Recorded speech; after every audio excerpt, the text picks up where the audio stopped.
So many people like dogs, but when you're going on vacation or something, you have to figure out what you're going to do with your pet. Maybe you want to take your dog along with you, or maybe you want to get a pet sitter. Well, we have Linda here with us. Welcome back, Linda. Thank you, Brandon. Linda, did you grow up with pets? I did. I had a dog. We had a dog, we had a rabbit, fish, but at different stages. We didn't have them all at the same time. All right. Well, you grew up with a dog. What happened when you wanted to go on vacation then? Did you take your dog along with you? Definitely not. Our dog wasn't that pampered. Okay. And our family weren't really animal lovers. I mean, we had the dog because one day it just showed up on our doorstep and our neighbor convinced us to keep the dog. But I think originally we wouldn't have gotten a dog because, we're not dog lovers.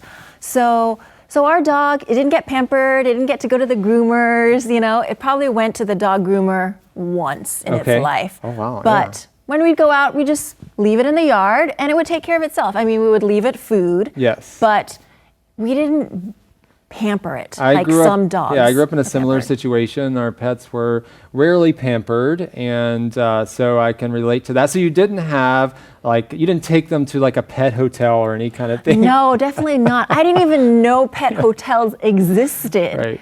Well, actually, someone would come and just check on the dog. Sure. Our neighbor, Right. the same one who convinced us to keep the dog, she helped us to make sure to look out for the dog and make sure. What about now? Do you have any pets now? No. Okay, if you had a dog or something like that, would you consider, especially living in a big city, would you consider having a pet sitter or something like that? Yes, if I had a dog. And that's probably the best thing to do because the dog gets to remain in its natural habitat, its house.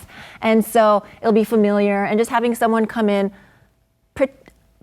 preferably someone that the dog knows. Yes. So it can, just make sure it's okay, make sure it has food, make sure it has water. So I think someone coming to pet sit, and also who likes dogs and can play with the dog, of course, right? would probably be the best option. I would be a horrible person to cat sit because I'm not a big cat person. So don't ask me to do that. Yeah, but dogs, maybe.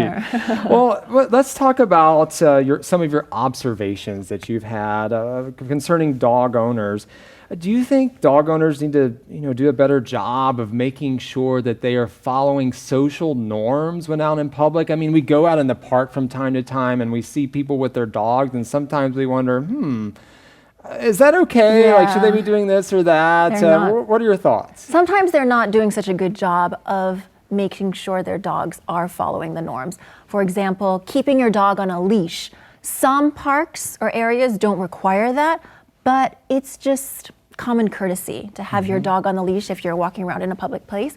Because, even if your dog is well behaved, there are people who are scared of dogs, and having just a free roaming dog that might, make them feel uncomfortable. Yeah, absolutely. So that, and making sure you pick up after your dog. That's really important. Don't just let it do its thing anywhere and leave it there. Right. Well said. Good advice. Well, thank you for joining us for another segment of Insights. We'll see you next time.